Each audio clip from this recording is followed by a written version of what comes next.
Welcome to another edition of Throwing Out Some Heavy Light. My name is Jamal Binding. I'm the host and also the chair of More Board, which deals with racial equity, anti-racism issue, and issues that challenges systems and institutions to clean up their act dealing with diversity and so on. Today we have with us Dr. Nikitah Imani. He's a professor and former chair of the Black Studies, very much involved in the academic community and dealing with Afrocentric challenges. He's spoken before many groups in our community, and we invited him to speak to discuss something that he's done before. He had a chance to talk one time at the Methodist Church, and again, we invited him to speak there, and he put together a PowerPoint of where he had only 10 points, and he was able to throw down some heavy light and describe the concepts of white fragility, community involvement, and some of the foolishness that happens in diversity, as well as in the ethnic study program. Folks, again, know that he's very much committed to the academic community as well as he's committed to the community. And he also helped us that night get into a very honest table talk of why we're not always engaged in helping people in our community. He's one of the very few people living in Nebraska who I'm aware of who wrote an academic article on Malcolm X and his legacy and the struggle about those historical causes in our community and in our society. We seek more practical academic folks to help us publish about the African American experience and African experience in our society, not only on the national level, but on the international level in many of these public funded institutions, and we often don't get that in Nebraska. Many have graduated with advanced degrees, but they are bystanders and victims of American democracy, as Malcolm X used to say. Dr. Imani, welcome to Throwing Down Some Heavy Light. And first, share a little bit more about yourself with the participants today. Well, thank you for having me. As always, having me back. In my line of work, sometimes you get invited one time, they put you on a list, and I guess because we black, they call it the black list, and you don't get invited back no more. So it's nice to be invited back. I always honor the opportunity to come back and be with Brother Al Jamal, and so I'm at that critical crossroads between the church, the movement, and academia, because all three of those streams were important in me. I came out of the Junior Panthers, out of the Black Power movement in the late 70s, early 80s, was running DC SCAR, doing international stuff with African liberation around the world. I combined that with academic study, and I was really interested in practical academics that you could actually use to do something, because I knew about a lot of academics that basically were producing nice theories, but not much stuff in practice. So I was practice driven.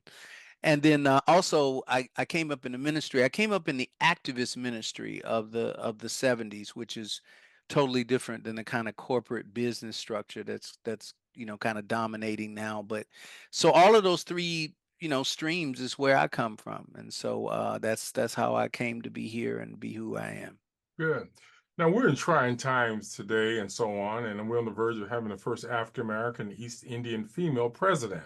What is your position about this debate with Kamala Harris taking on that white, misogynist, racist, and addle-brained, confused candidate who insults everybody, and folks are still stuck up with his evil pills? Well, for me, I've always been an independent, and I've taken a lot of flack for that, but I don't apologize. I'm an independent. I think if you're a person of African descent, you need to be an independent. Now, that doesn't mean that you can't vote for candidates from Party A or Party B if you choose to, or you choose to go with a third party. But I'm driven by agendas and not personalities. Clearly, we have one candidate who is, a megalomaniac, an authoritarian. And you could kind of do fill in the blank. Put All your the put your above. favorite offensive Multiple word. choice. All of the above. Yeah, I mean, well, in this case, which answer is the most right? I used to hate that in school. They said which, all of them right, but which one is most right? And you have an argument about that, right? So it's clear that that is not what you want. But on the other hand, I'm gonna be honest and tell you that the modern Democratic Party has not always been friendly and supportive in our community either.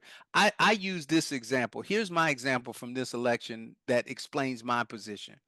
Last week we had a dump truck. I mean, Donald Trump um, and he was dancing to then they ain't like us, right? He's dancing to it, right? And he's promoting that and talking about how African Americans are going to support him because he's a convicted felon, right? Then I flipped the channel, right? Changed networks, and I was watching Kamala with Megan the Stallion, and they were doing a twerking contest. So for me, I've always argued that the two major parties in general kind of mock us and don't take us seriously. And a lot of that has to do with our lack of political Right, sophistication that's true. and understanding that we are not to be driven by personalities, but an agenda. And then Right. that means we have to unify around the agenda. And we have to say, look, I don't care if you're a Democrat, a Republican, a green, a blue, a pink, a yellow, whatever it is, are you supporting the agenda? And so for me, obviously, Kamala is better than Donald Trump, but Jamal, me and you would be better than Donald Trump. My mother would be better than I mean, who isn't better than but my argument is that's not really the basis under which you want to make sophisticated political decisions. And so my hope is that at some point we're finally going to get more sophisticated about politics. My first degree was in political science, and I always said that the masses of our people are really kind of centrist. We're not really extreme left and we're not extreme right. And there's no real party that represents that. And so you end up with the Democrats saying, well, we know you're going to vote for us. And the Republicans, like, we know you're not going to vote for us. And I think at some point we need to start listening to Shirley Chisholm. We need to start listening to Ron Daniels and some of the other people who said what we need is an agenda rather than a party or a personality. So And you that's know, my two cents. and just a side note, I wrote to the executive director of the Democratic Party at some point. No response to the second letter, but again, lip service, lack of encouragement, just pure incompetence. And I think what I find difficult is that these folks really don't know public policy in Nebraska. And that's one of the issues. I want to switch up and ask you a little different kind of question. If you had to define the roles of adjuncts and full professors in Black studies, what would they what would their respective roles be? Because people don't know the difference between a full professor or regular full-time tenure professor and adjunct because they just have classes. So can help us with that definition. Well, I mean, a full professor, first of all, is vested in the department. So that means you're going to be engaged in not just teaching and research. Well, actually, teaching, research, service. That's what we all do. And an adjunct is primarily a teacher unless you become a research assistant or something else. But a full professor has to teach classes. They should be contributing to the discipline of Black studies, which means being engaged in the community, doing research that transforms the community. They should be engaged in service.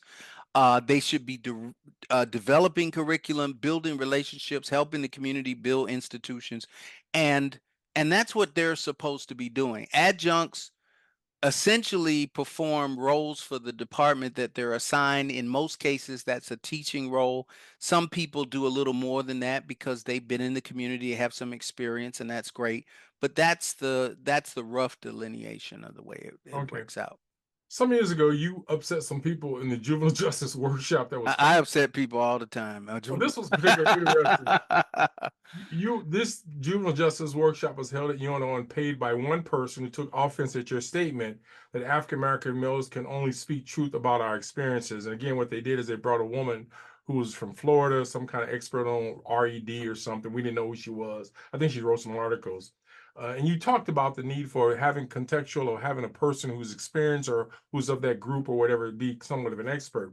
Why is it important? Why do you address white scholars and convicted fellows from asylum? How do you deal with that whole issue as an academician who's talking about if you're not part of the group, then it's sometimes hard for you to be good in some of those areas. And I know you really was very strong in your comments at that particular dysfunctional conference or workshop. Yeah, I mean, it's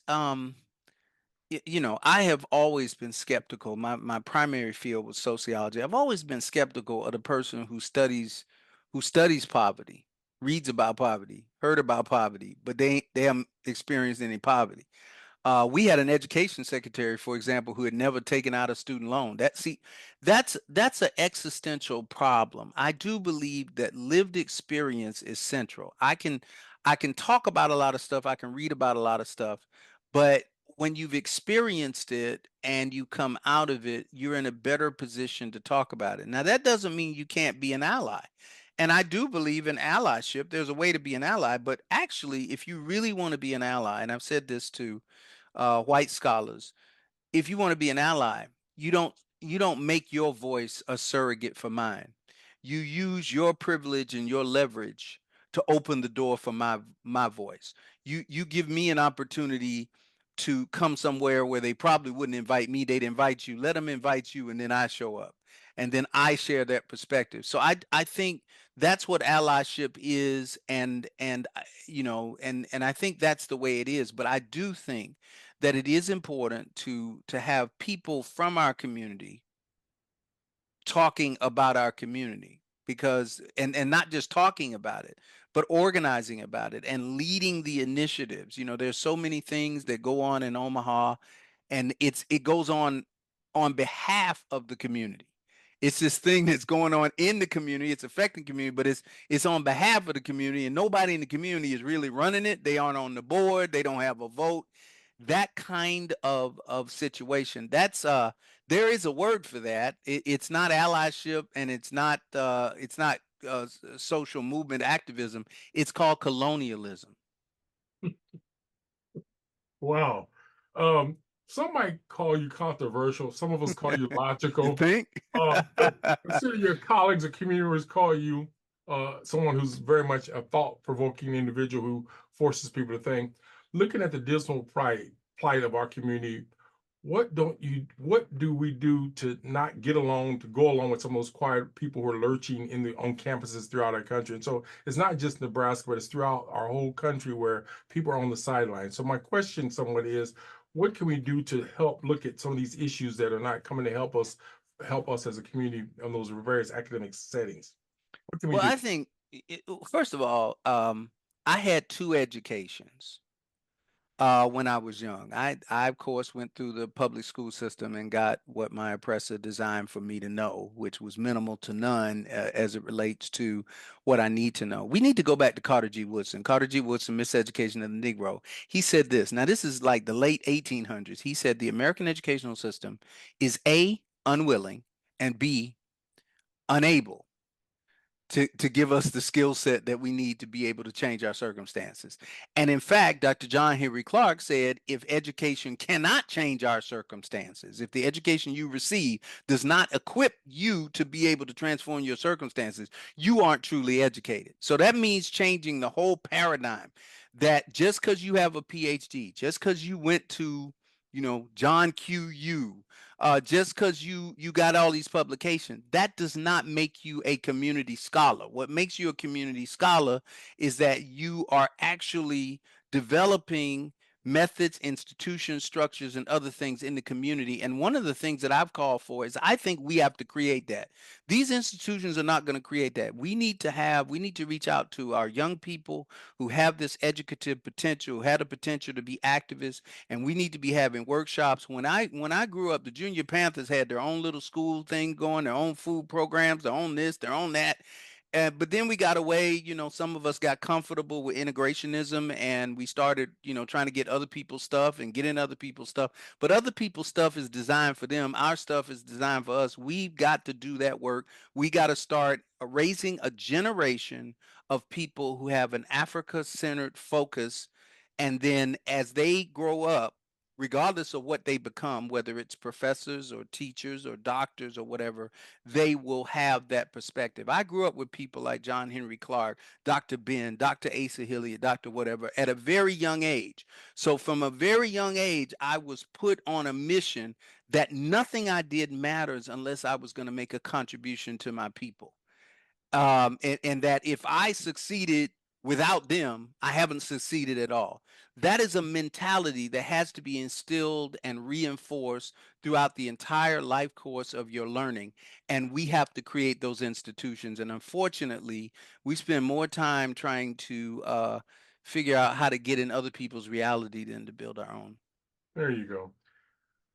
Some months ago, it came up, maybe a few years ago, that we came into this concept called critical race theory. And particularly in Nebraska, some of those regions, people got bent out of shape. Department of Education was totally useless. They started to get rid of social studies programs and got rid of anything that talked about race issues somewhat. My question is critical race theory today a dead horse now in Nebraska and nationally? Well, I would say this. First of all, 90% of the people I heard talking about critical race theory didn't know what it was.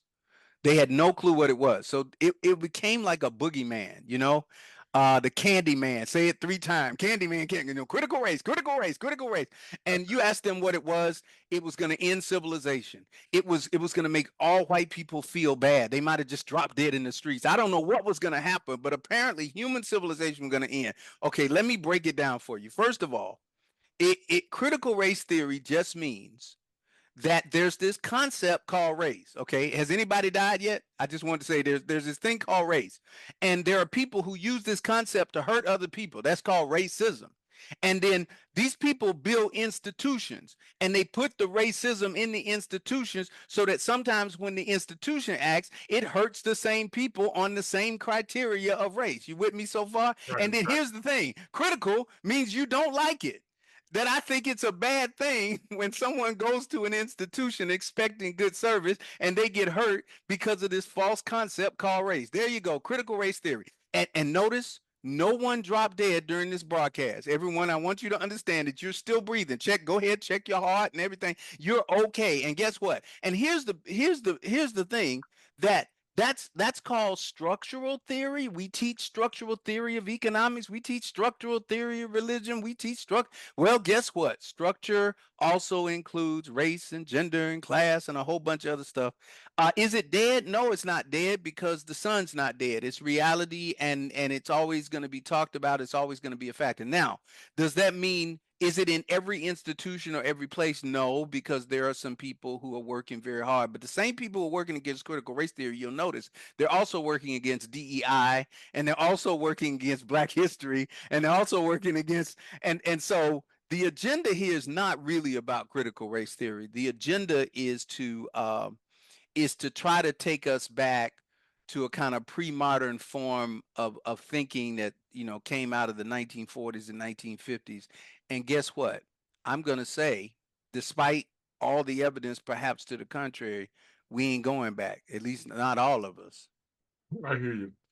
One of our board members shared it on a national level that some of the Jewish zealous groups are pushing African Americans and Latinos and others to deal with their respective studies to bring their studies to embrace the Jewish multiculturalism, Holocaust, and so on. And also, the person shared that some people are losing their jobs because they're not supporting the genocide or issues related to what's going on in the Middle East.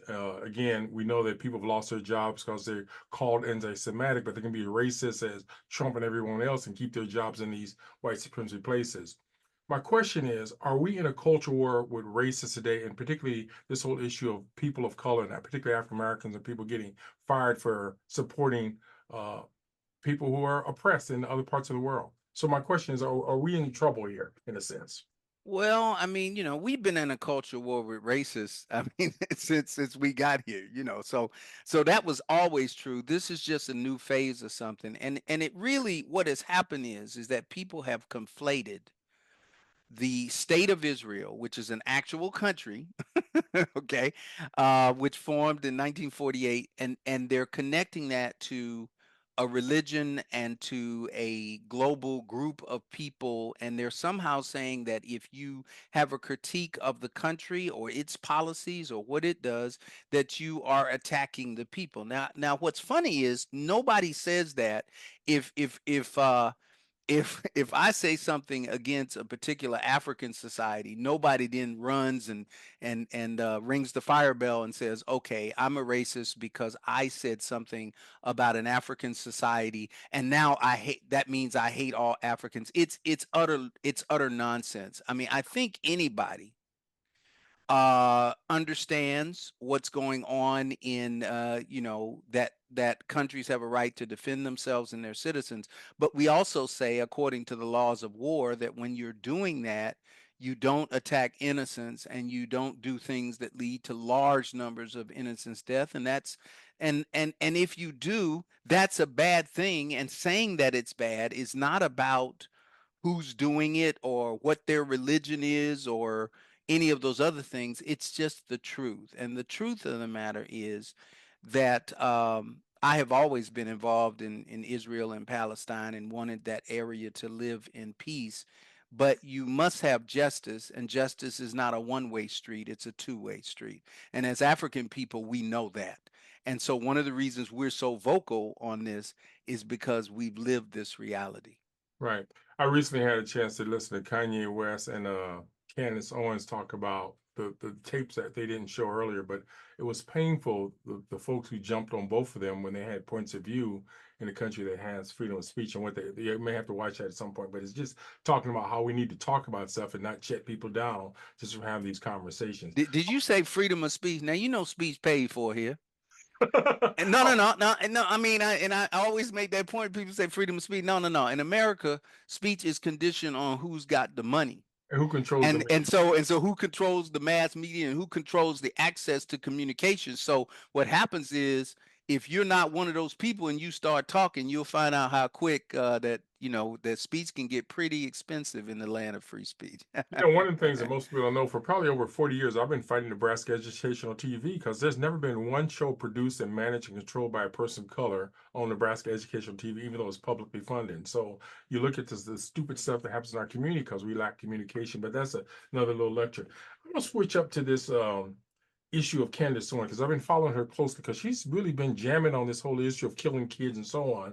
And she's a national YouTube influencer and been slapping Ben Shapiro about this genocide issue of the Palestinian women, children, and infants.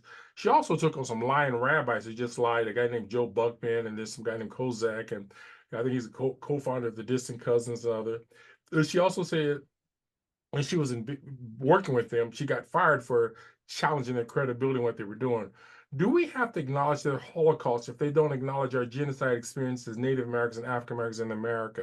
And again, we know that there were over 10,000 Africans who were lynched in the United States. I guess Ida B. Wells documented at least 5,000. Again, a lot of them was behind places, including in Nebraska.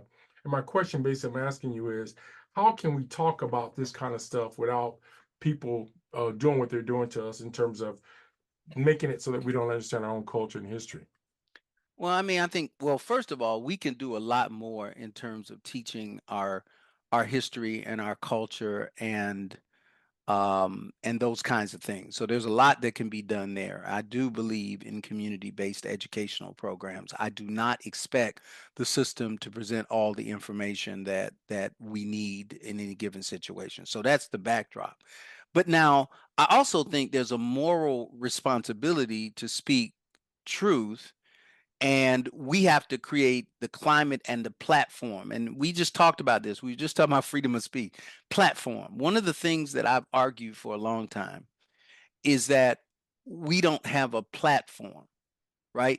We rely on other people's platform for our communication. So what ends up happening is that when we try to speak truths that are not consistent with the things that they want to hear, that they want to agree with, then they cut off the platform. That's And true. we kind of run around. I think it would be very important for us to build, and I've argued this for a long time, for us to build, it is not incredibly difficult to build a Twitter type platform, a Facebook type platform, a YouTube type. It was when I was younger, but now it's certainly doable, especially if you get a couple of people and some capital resources. We need a platform. And again, the platform is driven by the agenda. What is the agenda? Our community being able to talk about the things that affect it, the things that we want to respond to internationally and domestically, without then being censored and cut off and blacklisted or whatever else. And just like other people, I admire, by the way, I admire people like Candace Owens, whatever, regardless of whether I agree with them all the time or what I agree. I don't agree with anybody all the time, and don't nobody agree with me. But I will say this is, I admire what some of the extreme right wing people have done. They built their own communication networks. Hmm. If you remember this entire Trump thing, if you go way back to the 80s, you go back to the Reagan era and so forth, and it was radio. They started with radio and they moved from radio to internet. And before anybody really made radio a thing, really made the internet a thing, they were on it. And they built their own platforms. So they were able to reach their audience and organize and raise money and create institutions, whatever, even though the mainstream, rejected them. Sometimes you can learn a lot from people that you perhaps disagree with. And so I think of it. I practice martial arts, and one of the things is respecting your opponent. You don't have to agree with them. You obviously want to beat them in competition, but the greatest mistake you can make is not to see the merits of the fact that your opponent is there to be your opponent because they have learned something. We have not quite learned that lesson that we need to build platforms, press, media, and other things so that we can give a voice to whomever we choose to give it to, and they won't be able to shut us down. Yeah. Dr. Money, one of the things that I noticed that people could use the term anti-Semitics and they Yeah, also use yeah, the word racism. They yeah. have different connotations. And why is one more powerful than the other in a white supremacy organization? Well, I mean, I think, well, first of all, Semitic actually doesn't mean Jewish. I mean, that's just false. It's just existentially false. So part of the problem is, so I could be anti-Jewish. Hopefully I'm not, but somebody could be anti-Jewish, which is to oppose either Jewish people or Jewish religion, whatever. The term Semitic actually is a term that refers to a kind of lineage of a region, and there are Arab Semitics, there are Jewish Semitics, there are actually Christian Semitics. So the term anti-Semitic is first of all a misnomer, but let's just kind of read it the way people want to read it, and they're saying, okay, if we're going to use anti-Semitic as actually meaning um, anti-Jewish, the reason that's so much more toxic is that, and again, this is learning from other people, is that um, people that are part of the Jewish diaspora have organized, they have built powerful organizations, they have funded those organizations. And if you say something that they don't like or whatever, they are able to respond. They're able to respond by speaking against you, writing against you, building structures and whatever. you know, we have not gotten to the point where somebody can say something, overtly racist or overtly against the Africana community, and we can get our press going and we can get our organizations and whatever. Most of our organizations are too busy trying to cohabitate with Right. the oppressor rather than trying to represent the people. That's true. One thing I'm switching up. We plan to host an event on Grandma's Hand. It's a book written by an African American deals with trauma. And my question is, what would help solve some of the historical trauma that African Americans and others experience in our society? Wow. Um, you know, we need to deal with individual history, family history, collective history. So first thing we need to do is surface the trauma. The worst thing that can happen with trauma is that it gets sublimated. We all agree not to talk about it.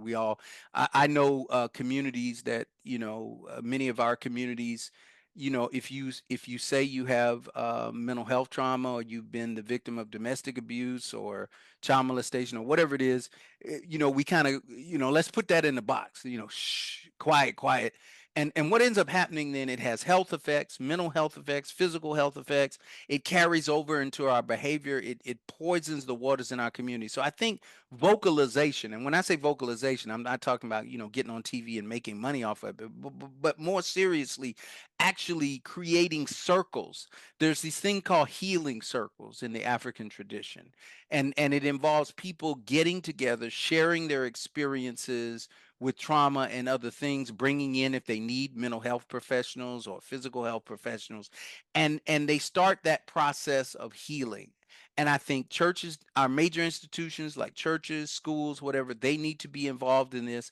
But right now, it just seems like a lot of us just kind of burying our heads in the sand. And I think trauma and the derivatives of trauma are a much bigger factor in our behavior and our collective condition than we think.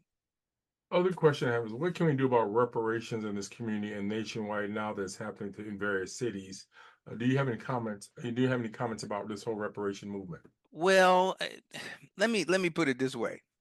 Okay, see, reparations for me means repair. Uh, Audre Lorde said you can't use the master's tools to deconstruct the master's house. I don't believe that those who created the systems of oppression can repair me. Uh, so for me, that's a flawed concept.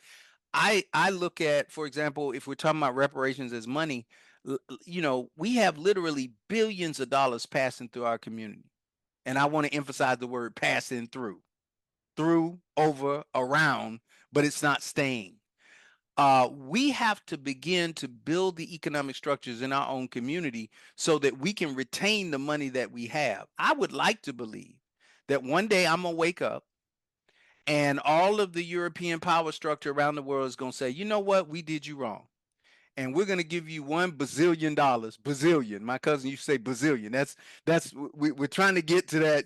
I think the largest number is a Google, but Google is copyrighted, and I don't want to get sued, so I'm gonna use bazillion, and I'm gonna say, I would love for them to give us all $1 bazillion, but here's my problem. First of all, what are the odds, given our history and what we know about it, that they're gonna do that? And then second thing is, if they did do that, what would we do?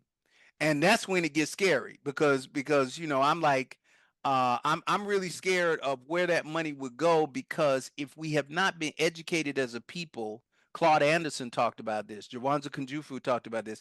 If we have not been educated to know what to do with economic instruments, with stocks, with bonds, with mutual funds, with all of that kind of stuff. I do a lot on economic literacy. If you don't know that, then you're going to do consumption, because that's what we were taught to do, Right. consume. And so what's going to happen is, on Monday night, you're going to have $1 billion. On Tuesday night, you're going to be broke. And I mean, no, I mean, but we know people like that now, right? We know some people in the community who do have needs, legitimate needs, but if you give them the money, because they don't understand production as opposed to consumption, they're going to consume something. They're going to go to buy something. Like, for example, I'm depressed. I need health care and whatever. I should invest in that. But instead, I'm gonna go get me a drink, right? Because I'm depressed. So now I'm buying the drink, but I don't own the liquor store or anything else. So now the money's gone. I still got the problem, and I'm drunk. It's a bad situation, and I would argue that's a metaphor for what we're doing. So I do believe in reparations, but I believe reparations starts with us. We need to repair the damage that's been done internally, on a mental, social, and whatever, and we need to build the structures. And then once those things are in place, if somebody wants to come through and hand us a check, I'd be happy to take it. And I'll give my address before we leave here. You can go ahead and write it out to Nikitah Imani, the Poor Professor Fund. Got you. We're about halfway in our session at this point where you normally throw it open to the audience. So folks have any comments or feedback or reactions to something that's been said. So raise your hand and open your mic.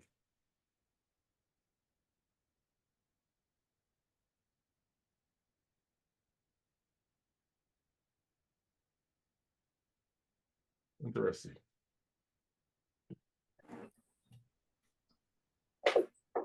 Question for you, Doctor. Appreciate your comments today. Yes, sir. One of the questions I have for you was, what do you think we need to do as a community to address some of the economic disparities? What kind of functional outcomes do we need to have as we head into, obviously, this new election that's coming up in November and going forward? I think, well, I've already alluded to some of it. The first thing is, I think we need economic literacy. Is going to be really critical, because a lot of our people rely on systemic funds that come from the state, from the government, whatever, to preserve themselves, whether it's for housing or rent or whatever. You can't build self-determination on that kind of structure, because you're dependent. It immobilizes you politically, socially, economically, in every way. If I'm relying on you for my sustenance, then I'm not going to be able to go very far beyond the parameters that you said. It's like a chain. It's almost like the chain of slavery. So we have to break that chain and begin to deal with economic literacy. I used to say that we need to control 5 things in our community. Every community that wants to be self-determining needs to control 5 things. And of those 5 things, the ones I'll mention are the how they spend their money, the economic system, education, how their children are educated and what their children get to know, and also dispute resolution, getting What is along with that? each other, how we're going to how we're going to relate to each other, and learning to relate to each other in new ways and not ways that destroy us collectively as well as physically. And then, of course, turn us over to the prison industrial complex where they get to make even more money. Mm. Good. Other feedback, other reactions? Dr. Money, one quick question I have for you. In terms Yes, of how sir. long you've been in Nebraska, and again, where were you at originally before you came to Nebraska? Well, I was born and raised in Georgia. Okay. I was adopted, but my people are kind of Gullah Geechee stock and whatnot. Okay. Like I said, I grew up in the movement. I spent 18 years teaching at James and Madison University in the Appalachians, on the border with West Virginia and Harrisonburg, Virginia. And so I came here to be chair of the department, and my intent at that time was to build the best department of Black Studies in the United States, and I set out an agenda to do that. And then things got interesting. That's one of those how much time you got? If only you knew, huh? Yeah, exactly. Yeah, that's a soon to be a major motion picture. To be one of those like Stephen King, those 5 nights. It's gonna be a 5 night horror film. You gotta watch every night or you miss a critical episode. Yes, sir. One of the things that I find unnerving, I taught a number of years at adjunct at Methodist College, Metro, and of course, UNO, and I find it difficult how people don't know how to do practice and activist work. And again, when you look at the demographics, the numbers are not always getting better. And so if you come to a Black Studies department or social work department, you would expect those folks to be involved in the community and changing the demographics and numbers. We don't always see it in Nebraska. We got numbers that we had 10, 20 years ago, and they still show disproportionality, racism, poor education. I just saw an article in the paper that the graduation rate for African Americans are dropping. And again, we got more so-called Black educators and folks running around, but again, nothing is happening. So part of the things we got to figure out as a group is how do we reverse the trends and stop letting people make cottage industry all fuss and child welfare.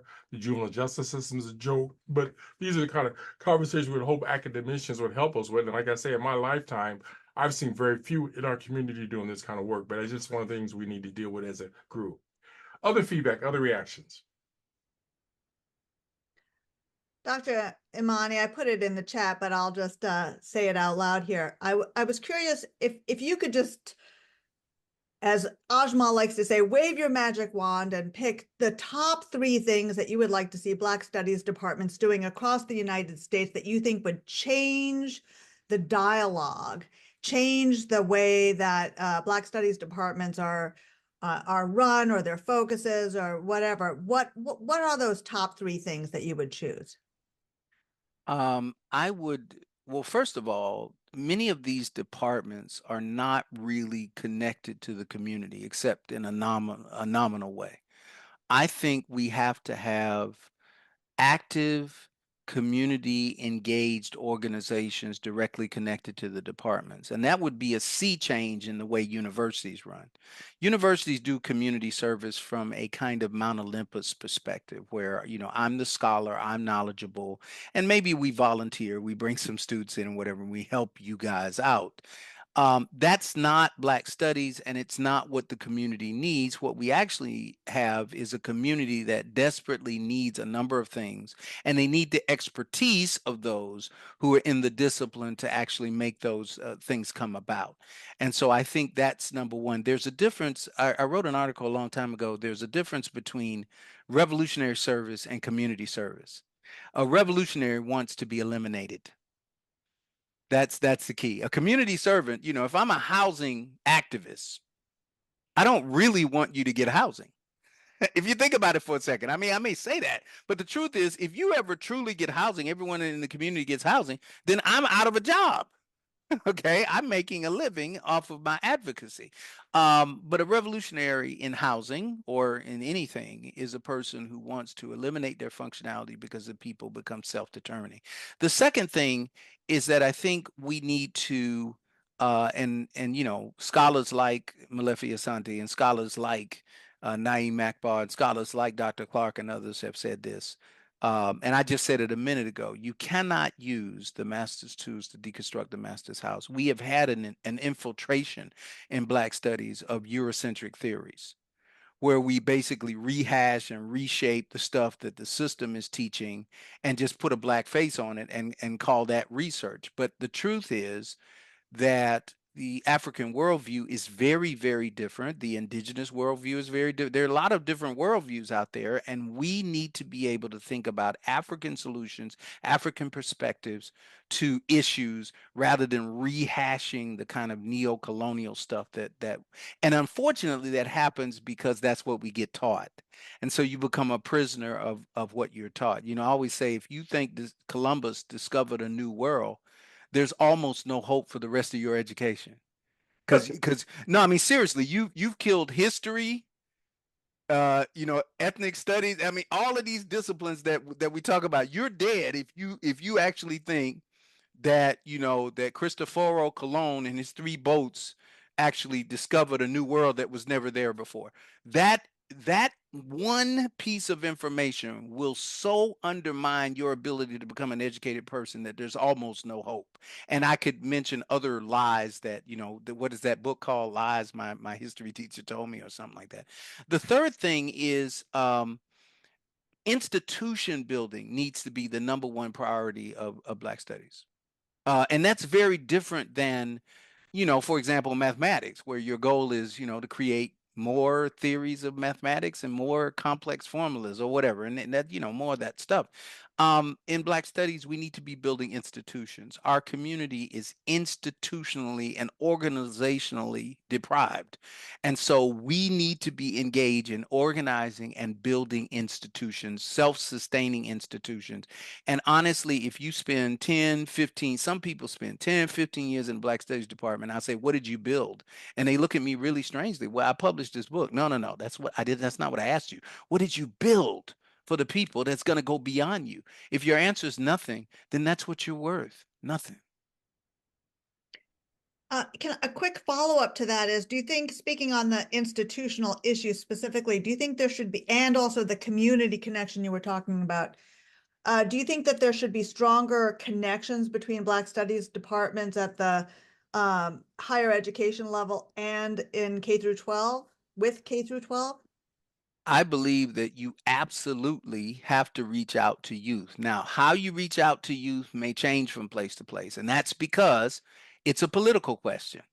Um, John Henry Clark, again, I reference him a lot. He was one of my mentors. He said that in any oppressive system, the one thing the oppressor isn't going to teach you is the knowledge. They'll teach you a lot of knowledge, but not the knowledge you need to actually get rid of the oppression.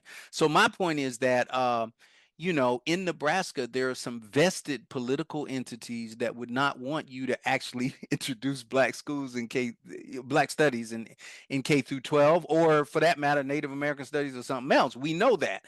And so we spend a lot of time trying to do that. I do believe in co-education, right? If your child wants to play a piano, we know they're cutting music programs right and left, right? Artistic programs. But your child wants to learn the piano. What do? You get a private piano teacher or whatever, and there's community-based piano programs and so forth. And I used to go to a lot of those. We used to call those co-curricular education. I think it's time for revolutionary co-curricular education. And that means all the stuff that we're not going to get taught because somebody thinks it's not important, but it is important to us. We need to be teaching it in Saturday schools, after school schools. Churches need to be involved. They need to get back involved in the community in this. And so yeah, however we do it, the K through 12, that age group has got to be introduced to it, because if all we're going to have, even if we had the world's best Black studies graduate and undergraduate programs, we're all going to transition. We're all going to move out. And quite often, we all know in our community, you have this one person, one organization that was really doing it, and we all appreciate it. And then they transition and we go, what happens? So you have to, one of the questions they asked me in the Junior Panthers when I came up was, who's your replacement? That was the first question. Who's your replacement? And, it was kind of a creepy thing. I just got here. I ain't planning on going. I mean, what's the life expectancy in here? But what they meant was, it's not about you. It's not about you, your degrees, who you think you are. It's about the movement, and the movement has a function. You're performing a function. Who are you training to replace that function so that when you move up or out, either way, who's going to take your place? Because if the answer is no one, then the movement is going to be hurt. And so I think there are so many people that we have in our community right now that need to be mentoring and training people. That's another part of education in our culture, mentoring. There needs to be a lot more mentoring because there are some people who I don't think are ready for secession. And we need that. Thank you. Thank you. You know, that reminds me of the teammates. The director, I think, is an African American. I think I wrote him a letter, and there was a guy named Barker who worked with him, Dave Barker, at some point, and I wanted to know their data. They wouldn't provide it. They wouldn't respond to the letter. But how do you have a multi-million type program of mentorings and you have no empirical data to show who's benefited from it and so on? So we have mentoring programs that don't have substantive outcomes. And again, some of the people we have mentoring are not qualified to be mentors because they have dysfunctional families themselves. They haven't paid their child support. And we know some of those who work in city government. But again, my point is, it's hard to be a mentor and a role model when you got a lot of baggage in your life. You haven't cleaned up your own life. And what's that expression? Clean that house first. So again, that's one of the problems we have in our community. We get the most dysfunctional, narcissistic, self-serving egomaniacs in these positions. And again, they don't produce nothing. And we let them sit there on their pedestal and milk the system and make money at six-figure incomes, and they have nothing to show for it. Quick question for you, though. Do you ever give up hope looking at Nebraska? I know you've been in different places and so on. I know a lot of people who come to visit us, all those of us who grew up here or born here, we see people coming out. We bring all these carpetbaggers and from the Department of Social Services to the superintendent, all of them come and get their money and leave. But do you ever give up hope about us in Nebraska that we're hopeless and that we can't do what we need to do, particularly if you come from better places? Well, I don't become hopeless. I never become hopeless about the people. But now if you ask me about the leadership, I would have had the funeral some time ago. You know, I feel like I need to write a letter to certain people and let's hand it to them. I regret to inform you that you died 3 years ago. Let me inform you that you have been useless for some time. So it's not that I'm pessimistic about the people. Why? Because I see the people, our people are surviving. They are enduring economically, politically, socially. They are survivors. They are incredibly resilient. But what needs to happen is the leadership has to be drawn from the people.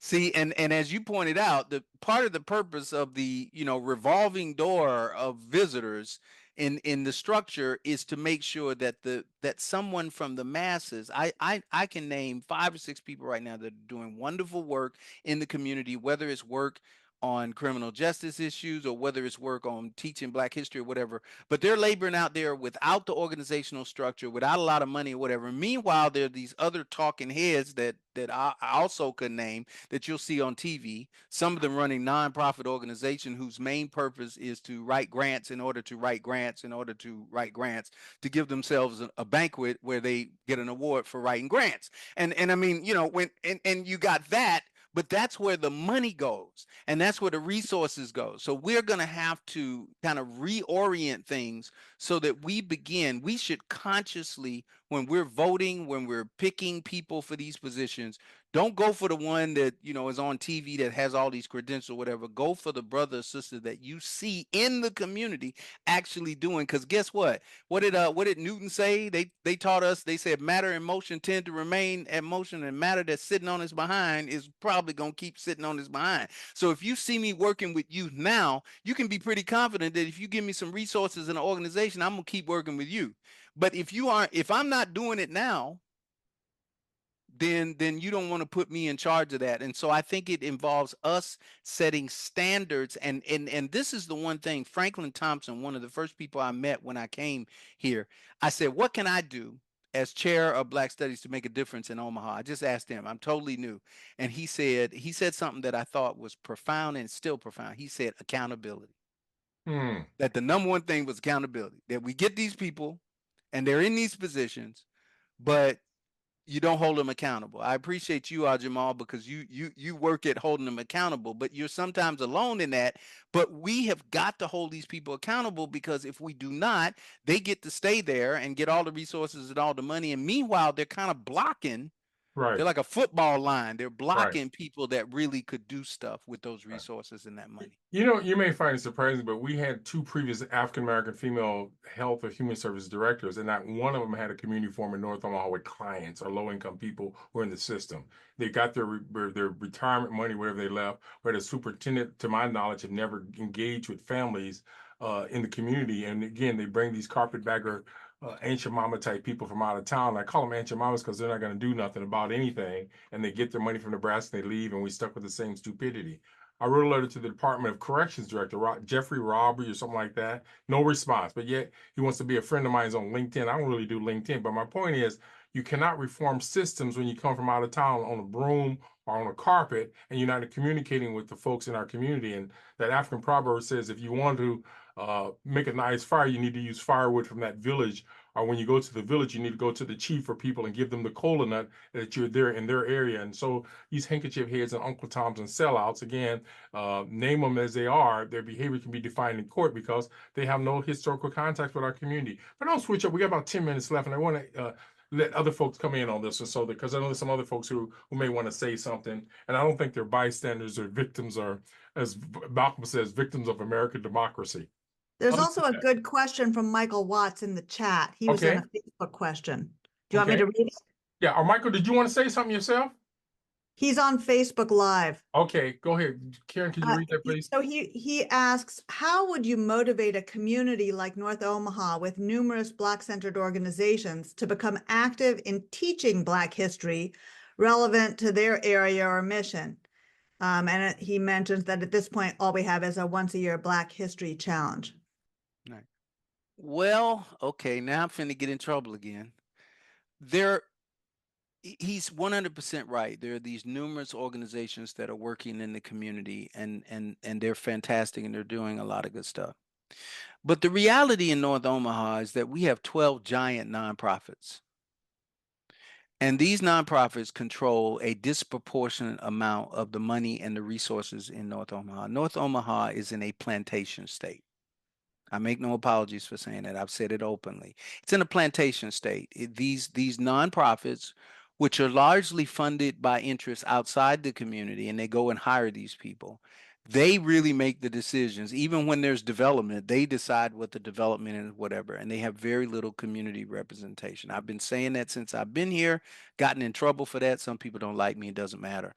And the problem is that those organizations that Mike, I think, is alluding to, those grassroots organizations, often the way the system works is that if you want money for those things, you want to expand those things, you then have to go to these nonprofits, and they have to vet you and approve you and whatever. Well, I guarantee you get halfway up that process, and you're either going to be doing nothing or you're going to be doing something very different from what you have in mind. I think what needs to happen is we're going to have to create our own entities to bring people together. If I know, for example, there's one woman who does Black History Studies workshops, and I know an organization that does it, it becomes my responsibility and my position to kind of put those two together and say, let's meet, let's see if we can work this together. In fact, I'm doing that with a couple of things right now. But I think we're going to have to do an end run around the 12 obstructors. And if I were to name these organizations, they have so much control that when I say the names of the organizations, people think that's North Omaha. They actually think that is. I mean, that's when you know you're in trouble. When folks name your colonizers or neo-colonizers and they say that's you, things have gotten pretty bad. And that's where it is. It's like, well, you want to do some development in the community? Oh, well, that means you got to go talk to blank, blank, blank incorporated or whatever it might be. No, I don't. What I need to do is talk to Bob, Louise, Mary, and the people in the community, and we do something.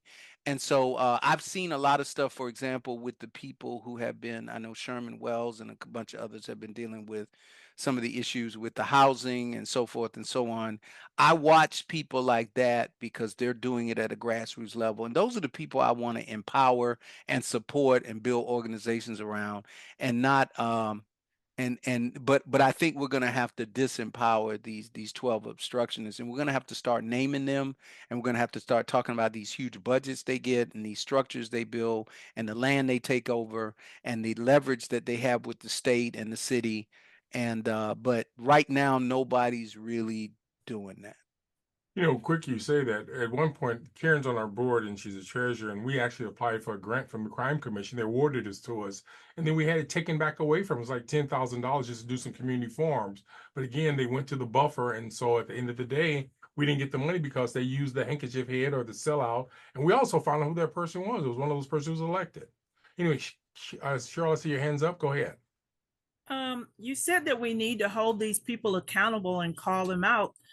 What are those 12? Isn't this a perfect time to call out those 12? Oh yeah. Oh yeah. I mean, So you know, I'm why not talking. Put that in Yeah. the chat or just say it.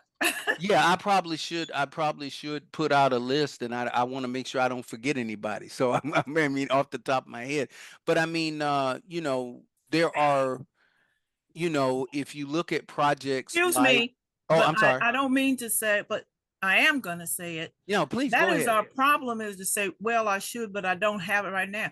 Right. Put out as many as you know right now. Absolutely. Absolutely. Okay. Well, Well, can I interject? oh yes, sure. I don't even think we need to call out any organizations or anybody in particular. If I'm a North Omaha girl, and I'm sitting here looking at, you know, of course I've recently just moved, but I'm born and raised North Omaha. I don't know, anybody on the panel right now, can any of you raise your hand and say you are in North Omaha? Your residence is right now located in the north side. If I ask you for your street address, it's on the north side. And when I say north side, I'm saying Cummings all the way down to the Mormon Bridge, and basically 16th Street all the way up to 72nd. The thing is, being born and raised, I didn't need organizations. I didn't need nonprofits to teach me about who we are as a people. My parents had that responsibility. I understand that we have all these nonprofits giving out money. Ma'am, we only have about 5 minutes left, and I don't want you to hijack the agenda, but let me say this. Not every Israelite lives in Israel. And number two, most of us grew up in North Omaha. We may not live there, we may not live in public housing or whatever. That doesn't mean we're not committed to our people. So your geography or your residence doesn't determine your commitment. And at the end of the day, there are people who live right in our community who have never busted a grape, who've never challenged the system, and all you got to do is go for the record. So very respectfully, we only have a few minutes left, but again, I would love to have you come back and engage and deal with us on a decent level, and I respect you have a different point of view, but I want to give the speaker a chance to respond, but let's come back and have a civil conversation. I think we're not having that, we are, but I want to be careful now that we don't hijack from the speaker, and normally we ask questions and feedback, but we don't make too many judgments, okay? No, but yeah, no, we're going to nothing but love here today, because if we can't get along, how can we expect other people to be dealing with us? So let's come back, and I'd love to have you maybe be a guest at some point. But Dr. Imani, can you respond? Yeah, I will respond. And I do appreciate your comments, ma'am. I actually lived in North Omaha until last year. I relocated last year because the owner of the property I had, I did not own. I was renting, and he decided he was going to sell it. So I relocated. But yeah, and I'm not from here. So I make that quite transparent. And that's why when I got here, I spent an awful lot of time working with community organizations and getting to know people, because I understood, and I did not want to be one of those people like we're talking about. So your point is well taken. I don't want to in any way take anything away from that point. You're 100% correct. We never really needed those infrastructures because we would communicate with each other. But because a lot of the infrastructure has declined now, it's difficult for us to actually make connections with one another. You know, we talked about it, lack of communication, lack of organization, lack of meeting spaces, lack of places where we get together. And I'd like to think, Jamal, that your program is in part addressing that, because it certainly has the potential to bring together some people who can work on some issues. And as you think of topics, you know, perhaps there are some we'll call them work topics that we can deal with going forward, and bring people so we can actually talk about, okay, we want to create a Black History, going back to Michael's point, a Black History program where we're going to teach Black history or whatever, and we're going to do that you know, in the community, for the community and whatever. And there are people that can be brought together to do that. I have no doubt in my mind that part of what you're creating here is part of what I think we need, and it's missing. That's why I love coming to your program, because this is the only place where we get to talk about some of these things sometimes. That's the um, but I have in mind, I'm trying to think back to the other question. Yeah, the other question was, I actually will, you know, but I think about organizations like 75 North. I think about organizations, you know,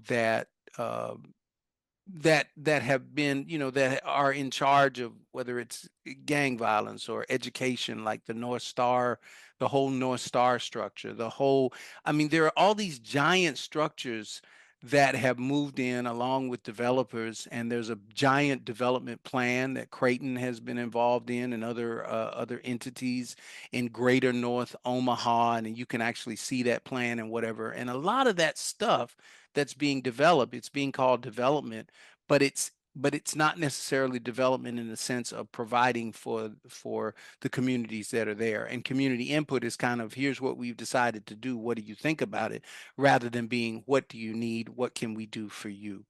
And you know, there's just a lot of that going on, and I've watched it. And I thank the sister, because what she motivates me to do is that I'm going to start publicizing the list now. And that's something I haven't really done. I've kind of anecdotally talked about it, but she calls me, and you know what, that's a good idea, I'll start doing it. Well, on So that note, go ahead, Dr. Wayne, no, finish. no, I'm done. Well, on that note, I'd like to thank you for being here today. It's a very animated, informative conversation as we know who's doing what. And again, it's always a pleasure to have you on, and hopefully we can get you back again. Again, I would also like to have our guests to come and engage us. And this is one of the very few times people get the chance to speak truth to power in this apartheid community. And I will say, as many of my years of working in different nonprofits, there are very few agencies that do community forums and allow facilitation of these conversations. So this is very important. I thank you very much for being here today. And well, thank you for having me. Good. We hope you join us next week. We're going to start to try to do a weekly program of bringing different topics to the community and bringing people's voices, because our mainstream apartheid segregated racist media does not allow people to talk on these kind of candid forums. So again, join us at moveomaha.org, where we have our webpage, and learn about our potential guests. And we're going to talk about school systems, breast cancer, issues related to prison budget, issues related to police budget, you name it. So we're hoping to bring more folks into the circle to help us deconstruct many of these problems. So we hope that you've enjoyed this program today. Join us again next week. As we say, may the force be with you. Baroko.